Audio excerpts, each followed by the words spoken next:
move on, I do want to say like this, what you just said, I want to repeat it again, what you said about the profound desire to share, because you are doing that with your yoga classes, but it was also a reason for you to write the book that wasn't there when you wanted to read a book like that.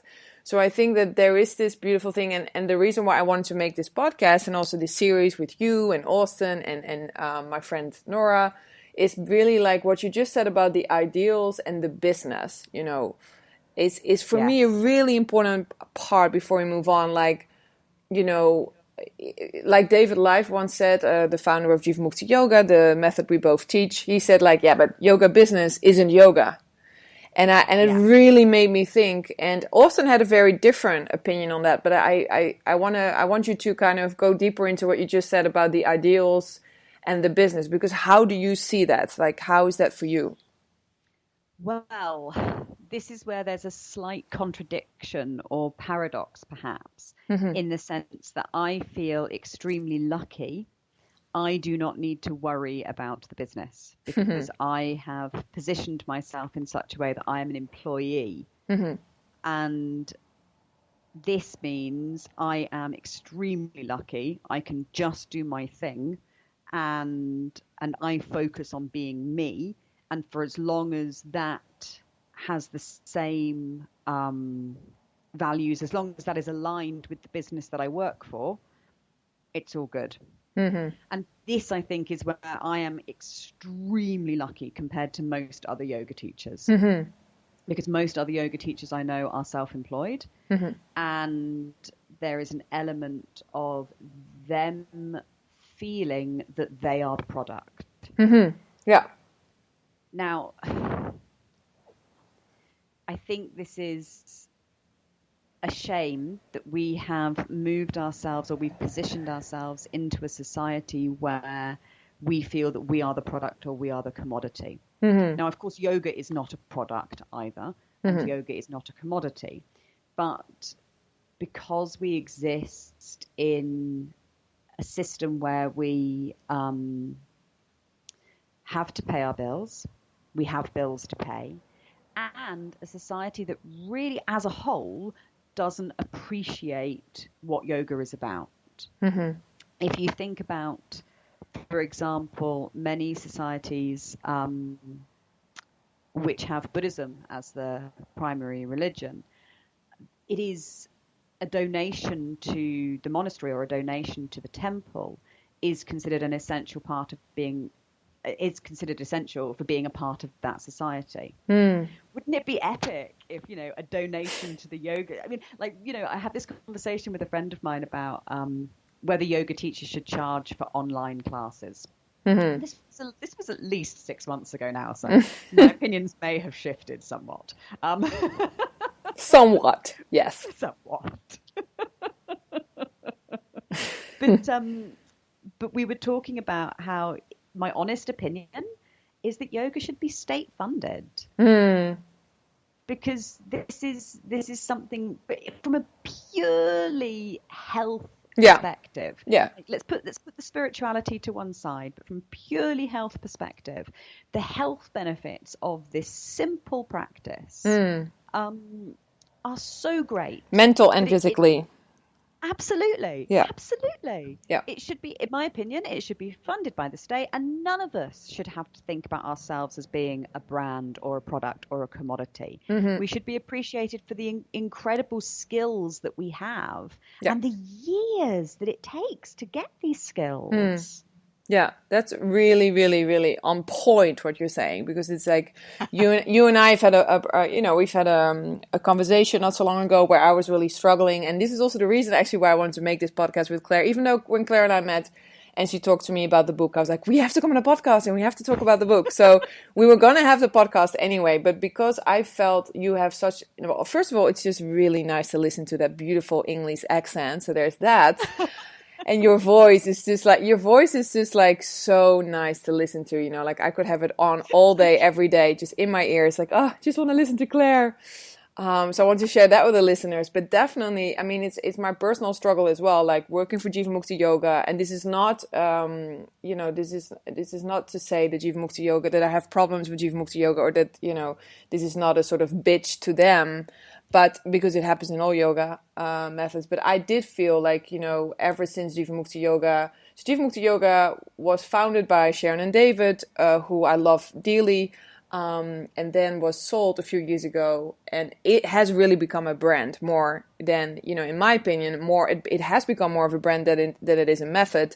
And like you, even though I am self-employed, I am teaching a method. Like, I have no interest in selling a brand. I mean, I'm already, like, I used to have my own cafe. I always have to do I go all around the world, my own workshops. I'm already doing so much selling that the one thing that, like you, I have this profound desire and this burning desire to just share. And what you said about these years and years of work, it is true. We did, you put all the work in, and you put the money in, and you do your teacher training course, and then another course, and then another course, and, and your own, even just your self-study and what you're saying about self-inquiry, like that. So that's really interesting, I think, what you're saying about, that it is, it is really an important point to, to stand by, that we aren't commodities, we aren't products, we aren't, we still, I mean, I even feel, I, for example, never want to call myself an instructor, and I never call student clients, because even that already to me goes way too much into commercializing something that is so spiritual and important to me. I mean, for me, they're students, and I'm a teacher, and I have such love and respect for my teachers, and, I would never call my teachers instructors, like, it's just not, even though they might be instructing, I feel they're teaching. And so, I think, and I think you are, I've seen you teach. I think you are a very important teacher for many. And I didn't even realize you were teaching already that long. It's nearly 20 years then. Forever. Yeah. Nearly. And do you feel from the beginning you felt what you were just sharing about? Because I think the ideals and the business, like, that's something that you felt from the beginning. Like, the ideals, in my opinion, what you're saying is, or not even in my opinion, I feel what you're saying is ideals are still more important, right? Oh, yes, always. Always. And this is where the friend and I, who were talking about whether or not yoga teachers should pay for online classes. Yoga students should pay for online classes. This is exactly the conversation we were having about how I would want to share these experiences even if I wasn't being paid for it. If I could find any way to support myself and to have the integrity and the energy to share, then I would just continue to share. For me, it's never been about, it's about making a living, not about making a profit. And I think that is where yoga is almost going to be completely at odds with the capitalist system that we exist in. Yeah. And how do you feel, even though, your position we understood, right? Like, you're an employee, for you it's different. But how do you view, like, because we are in a capitalist society, and so, I mean, even our teachers, Sharon and David, brought this method to kind of like a capitalist society, and also made, in my opinion, a capitalist decision of selling, and, and giving their legacy into the hands of other people, which I think is a big step. And I understand that they did it because, also, I'm glad that they, have a wonderful life now. And it's, they've worked so hard for all these years. It's, it's also time to take a step back. So I totally understand that. But how do you see that? Like, because that's what I meant. I think when David said that yoga business isn't yoga, I was like, he has a good point, because for me it's the same. I feel the same. I feel like, sometimes I feel like it's such a shame that yoga still has also the business side, Absolutely. I wish it didn't. I think it would be amazing if more people were able to understand that it's not necessarily about making a profit. That there's some way that you could run a business that survives, because that's the other problem as well, as a lot of yoga businesses don't survive because they're run by people who have fantastic ideals but no idea about how to run a business. And this is it's like you need both. Yeah. And I don't mean that business has to be cutthroat or it has to be unkind, of course not. But you still need to appreciate that, cleaning the toilets costs this amount of money. I have to spend this amount of money on the rent. I have to, clean the yoga mats costs this amount of money. There's a very, if you want to be able to create a space to share these teachings, there is a certain kind of financial responsibility you have to accept. Yeah, absolutely. And I think it might be possible to run a yoga studio without, from a yogic perspective. I think it's very difficult. Yeah. And I think that the business model of teachers being self-employed is not a good business model. Because it creates an anxiety in teachers, which I see a lot on social media. Yeah, and I mean, especially for you, you would see a big difference seeing, what you were saying about like, I'm an employee, and even, and what I thought was also so beautiful, what you told me recently, and I already told like 10 other people, because, spread that shit, spread it like Nutella, baby, spread it. Yeah, I mean, I'm not keeping Claire's knowledge to myself. It was so beautiful what you said, because especially now, I mean, we're recording this on the 13th of November. I mean, we're still in the midst of Corona and living in COVID times. And you said like, no, now is the time to conserve yourself and preserve yourself. And you were explaining how extremely stressful it is for a teacher to find students. And that's definitely where I'm sitting right now. Like I'm teaching at a studio here in Amsterdam, which I adore and love.